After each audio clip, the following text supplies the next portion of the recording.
FM 96,9 MHz. Selamat siang pendengar. Hari ini saya Cantika Anjali sudah bersama dengan narasumber di Rumah BUMN Kabupaten Sumba Barat. Silakan perkenalkan diri. Baik, nama saya Natasha Rambu Kadunga. Di sini saya sebagai fasilitator untuk membina para pelaku UMKM dan senang sekali rasanya saya diajak untuk bergabung dan berbagi ilmu bersama para pelaku yang ada di Sumba Barat. Terima kasih Ibu Natasha. Pendengar, hari ini Ibu Natasha menjadi narasumber tentang tema peran media sosial sebagai sarana pemasaran. Saya ingin bertanya sedikit Ibu Natasha, menurut Ibu Natasha apa saja keuntungan utama yang menggunakan media sosial sebagai sarana media pemasaran khususnya untuk para pelaku UMKM di Sumba Barat? Oke, bicara soal pelaku UMKM, orang-orang yang mungkin berusahanya masih dari kecil begitu ya. Tetapi sadar atau tidaknya bahwa kemampuan digitalisasi di era saat ini yang tadinya kecil, yang tadinya mungkin baru diakses lewat rumah dan lewat online, itu bisa menjadi salah satu penggerak ekonomi di suatu desa atau suatu wilayah atau suatu daerah hingga mungkin mendukung perekonomian yang ada di Indonesia. Jadi mungkin keuntungannya bagaimana sih caranya kita untuk menggunakan media sosial yang baik, bahwa bermedia sosial atau berdigitalisasi itu sudah bisa diakses oleh semua orang gitu, bahkan para pelaku UMKM juga yang ada di Sumba Barat. Baik, terima kasih. Menurut Kak Natasha, bagaimana sih media sosial dapat membantu para UMKM untuk mengenalkan merek mereka? Ada trik-trik tertentu tidak sebagai narasumber hari ini, Ibu? Oke, trik-trik tertentu tadi sudah dibahas di pelatihan, namun sebenarnya yang paling mujarab adalah konsistensi kita bermedia sosial. Dan kita sadar betul bahwa peran media sosial ini mampu memberikan banyak ilmu atau banyak saran-saran atau banyak hal-hal baru. Nah, balik lagi nih, kita ke pelaku UMKM, mau betul tidak untuk kita belajar menggunakan media sosial atau kita mau betul untuk cari tahu nih hal-hal apa sih yang sedang in atau yang sedang terjadi di dunia digitalisasi. Baik, Ibu Natasha, kalau menggunakan media sosial kan pasti ada strategi tertentu untuk mendapatkan audiens atau tepat tidak apa yang kita upload untuk kepada para konsumen ya kalau di sini UMKM. Ada strategi apa? Apakah desainernya, desain dari produk itu sendiri harus bagus atau bagaimana Ibu? Oke, bicara produk supaya menarik, seperti kita membranding diri sendiri, seperti kita memberikan diri kita tuh kalau sebutan ilmunya personal branding. Jadi apa sih produk apa sih yang mau kita jual? Kira-kira sesuai tidak ya sama target pasarnya kita gitu. Kira-kira produk kita tuh mau tidak ya dibeli sama orang. Kemudian bagaimana sih produk itu dapat menarik, bagaimana kita mengemas produk itu secara higienis, secara apik, secara menawan. Kemudian apakah produk itu mampu bersaing di dunia digitalisasi. Misalnya bagaimana konten-konten yang disajikan, bagaimana caption-caption yang dituliskan pada setiap produk, dan sebenarnya yang paling jeli adalah kita pelaku UMKM harus dan terus mau belajar untuk update hal-hal apa saja sih yang terjadi di era saat ini begitu.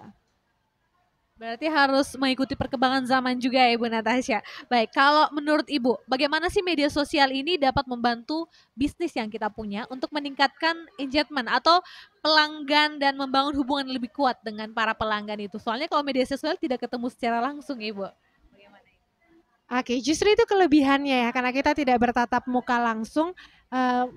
Dunia ini tuh, dunia media sosial tuh membuat kita yang jauh jadi dekat, begitu ya. Yang tadinya kita tidak bisa memegang melihat barangnya secara langsung, tapi membuat kita jadi ingin tertarik beli begitu ya. Jadi ya sebenarnya kiat-kiatnya bagaimana sih kita mampu balik lagi pelaku UMKM itu harus multitasking ya, harus bisa segala segala hal gitu ya. Bukan hanya menciptakan produk, kita juga dituntut untuk tahu bagaimana caranya kita menggunakan media sosial untuk berjualan. Karena banyak nih e-commerce atau platform yang bisa digunakan, baik dari WA Bisnis, kemudian Instagram, Facebook, TikTok, Shopee, dan lain sebagainya. Dan itu sudah bisa diakses oleh siapapun, bukan hanya kita yang ada di desa. Justru itu keuntungannya karena bisa diakses oleh siapapun. Jadi kita pelaku UMKM juga punya kesempatan yang sama dengan para pelaku UMKM yang ada di luar sana bahkan yang sudah berhasil. Baik, memang menarik sekali untuk menggunakan media sosial tidak perlu mengeluarkan biaya yang banyak seperti itu. Kalau untuk cara mengukur efektivitas strategi pemasaran media sosial itu sendiri seperti apa Ibu Natasha?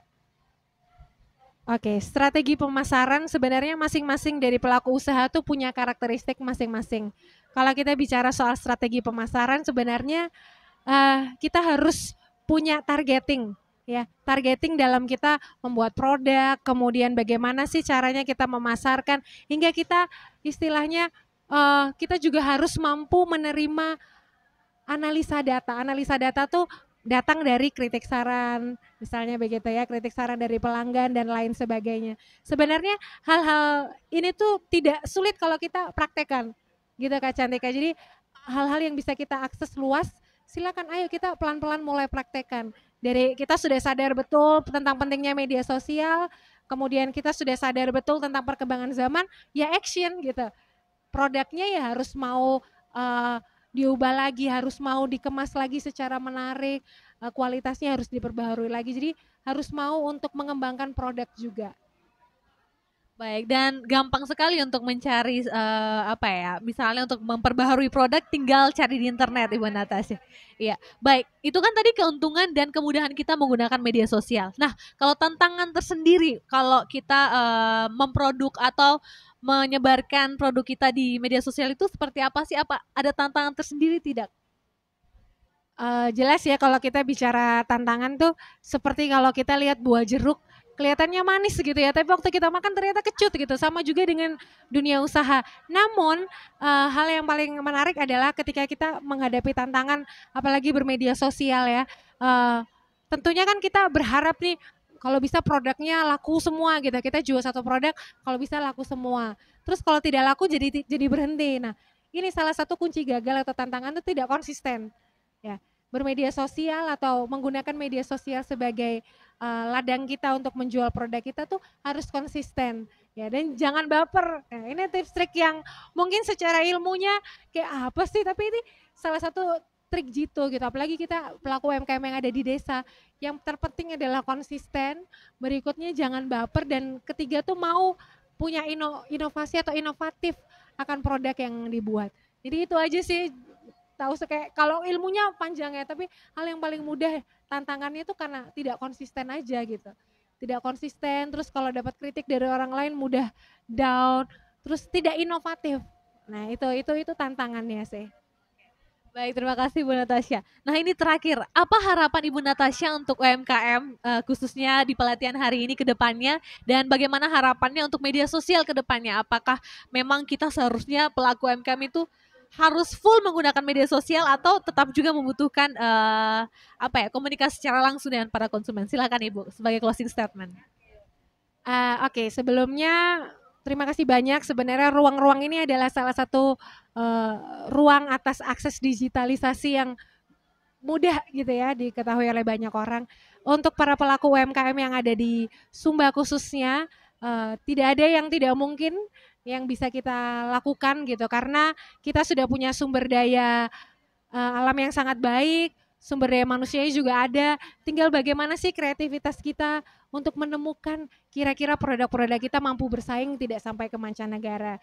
Berikutnya adalah jangan pernah takut untuk mencoba hal-hal yang baru karena kalau kita tidak mencoba ya produk-produk itu tidak akan muncul dari Sumba Tengah gitu atau Sumba Barat gitu ya atau Sumba Barat Daya atau dari Sumba Timur. Jadi kitalah sebenarnya corong-corong untuk menaikkan status ekonomi daerah kita gitu. Jadi jangan berkecil hati karena kita pelaku UMKM kecil jadi kayak ah ya sudahlah ya sudah. Justru ini peluang yang besar juga untuk para pelaku UMKM karena saya lihat sudah banyak kolaborasi dari pemerintah, baik dari Dinas Pariwisata begitu ya, dari ekonomi kreatifnya, kemudian koperasi dan lain sebagainya. Jadi sebenarnya jangan takut untuk ikut pelatihan-pelatihan seperti ini juga. Ini salah satu pengembangan diri sebagai pelaku UMKM untuk terus bertahan dan melejit hingga produknya bisa dikenal hingga luar sana. Sekian, terima kasih. Baik, terima kasih Natasha untuk waktunya. Sukses selalu Ibu dan pendengar. Ibu Natasha ini selain narasumber juga sebagai pelaku UMKM di Kabupaten Sumba Tengah. Itu tadi wawancara kita bersama narasumber hari ini. Terus dengarkan RRI Sumba dari Jalan Malada nomor 1 Waikabubak.